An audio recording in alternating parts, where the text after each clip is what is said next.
तो लोकसभा के सेगमेंट में आज हम बात करेंगे सासाराम लोकसभा क्षेत्र की। जी हां, सासाराम लोकसभा क्षेत्र 2024 में कौन होगा मजबूत उम्मीदवार, उस सासाराम लोकसभा क्षेत्र की बात करेंगे। सासाराम लोकसभा का थोड़ा सा इतिहास जानेंगे और उसके बाद फिर जानेंगे कि 2024 में कौन वहां से मजबूत उम्मीदवार है। लेकिन उसके पहले नमस्कार, मेरा नाम शशांक पांडे है। आप जनता जंक्शन पर मुझे देख रहे हैं, कैमरे के पीछे विशाल खड़े हैं और अब हम बताते हैं सासाराम लोकसभा क्षेत्र का इतिहास।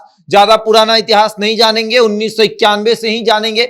1991 में छेदी पासवान जनता दल से चुनकर दिल्ली जाते हैं, वो सांसद बनते हैं। फिर 1996 में मुन्नी लाल जो है वो भाजपा से जीतती हैं वहां पर, और 1998 में वही जीतती हैं और लगातार 1999 में भी वो चुनाव जीतती हैं। 1998 में उपचुनाव होता है क्योंकि केंद्र की सत्ता में परिवर्तन होता है, इसलिए उपचुनाव होता है। और फिर 1999 में मुन्नी लाल जो है वो भाजपा से जीतती हैं।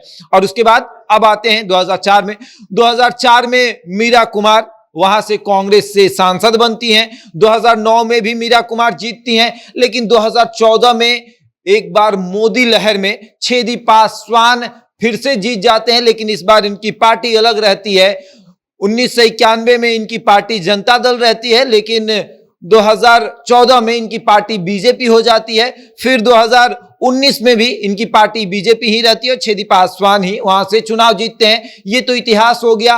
और अब आते हैं कि 2014 और 2019 में किसे कितना वोट मिला था, कौन दूसरे नंबर पर था। पहले नंबर पर तो छेदी पासवान ही रहेंगे। तो 2014 में छेदी पासवान को वोट मिला था 3,66,087 वोट। और अब आते हैं कि मीरा कुमार जो थी उनके विरोधी की तरफ, और वो कांग्रेस से उम्मीदवार थी, उनको वोट मिला था 3,02,760 वोट, यानी कि 63,327 वोटों से मीरा कुमार चुनाव हार गई थी। और उसके बाद फिर 2019 की बात करते हैं।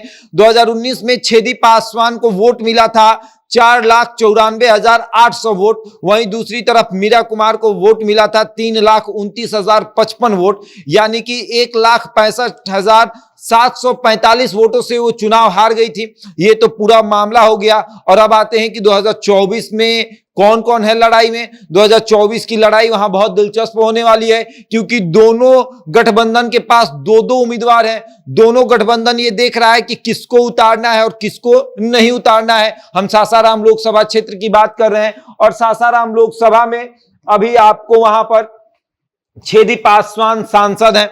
सासाराम में लगातार छेदी पासवान 4 बार चुनाव जीतते हैं। 1986 में भी ये चुनाव जीतते हैं पहली बार, उसके बाद 1991 में, फिर 2014 में और 2019 में लगातार 4 बार से सांसद हैं। और छेदी पासवान की उम्र हो गई है, छेदी पासवान की उम्र लगभग 72 साल है। और भाजपा का एक नियम है कि 70 प्लस जो नेता हो जाते हैं, भाजपा उनको टिकट नहीं देती है। भाजपा उनके परिवार के लोगों को टिकट देती है और फिर उनको कहती है कि आप आराम करिए। तो ऐसे में छेदी पासवान की अब उम्र हो चुकी है, 72 साल वो हो चुके हैं, और 72 साल की उम्र में भाजपा उनको टिकट नहीं देगी। 4 बार से सांसद बन चुके हैं, तो छेदी पासवान की अब उम्मीद भी नहीं है कि उन्हें टिकट दिया जाएगा।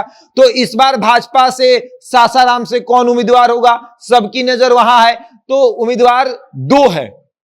ऐसे छेदी पासवान अगर किसी को रिकमेंड करते हैं तो 3 उम्मीदवार भाजपा के हो जाएंगे, और भाजपा ये सीट किसी को देगी नहीं, क्योंकि 14 में भी भाजपा जीती थी, 19 में भी भाजपा जीती है, और अब अभी भी भाजपा को लगता है कि हम वहां से जीत सकते हैं।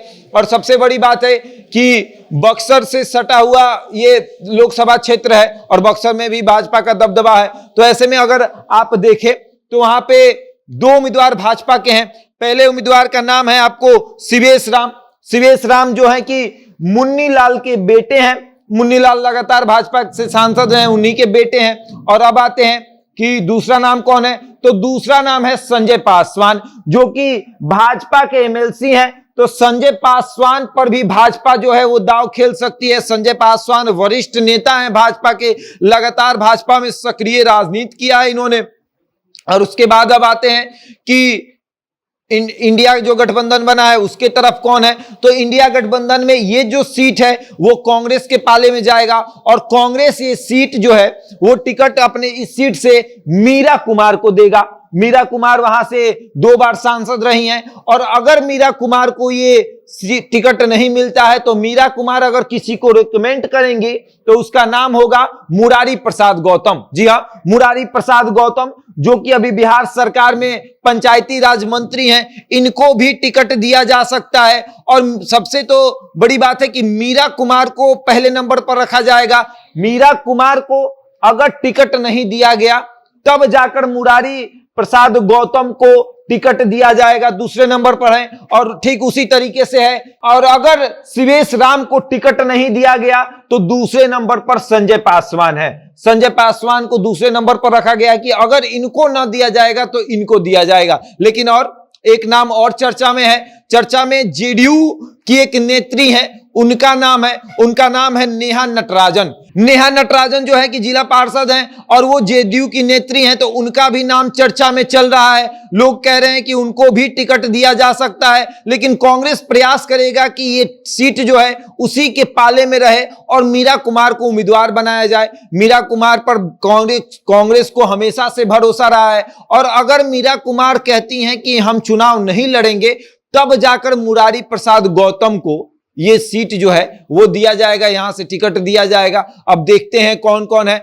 ऐसे लड़ाई में। नेहा नटराजन भी है, वो भी लगातार वहां से अपना प्रयास कर रही हैं, लगातार जेडीयू के बड़े नेताओं से मुलाकात कर रही हैं कि किसी तरीके से उनकी पैरवी करा दिया जाए ललन सिंह से और नीतीश कुमार से। और वहीं दूसरी तरफ अगर आप देखेंगे तो मुरारी प्रसाद गौतम भी अपनी फील्डिंग कर रहे हैं कांग्रेस में। मीरा कुमार से वो मिलने का प्रयास कर रहे हैं कि मीरा कुमार इनका नाम रिकमेंड कर दे, क्योंकि वो जो सीट है उससे मीरा कुमार को ही ना रखा गया है, और मीरा कुमार अगर रिकमेंड करती हैं तब जाके इनको टिकट दिया जाएगा। ठीक उसी तरीके से छेदी पासवान के पास सब लोग जा रहे हैं, संजय पासवान भी जा रहे हैं कि आप मेरा नाम रिकमेंड कर दीजिए, हमको टिकट दे दिया जाएगा।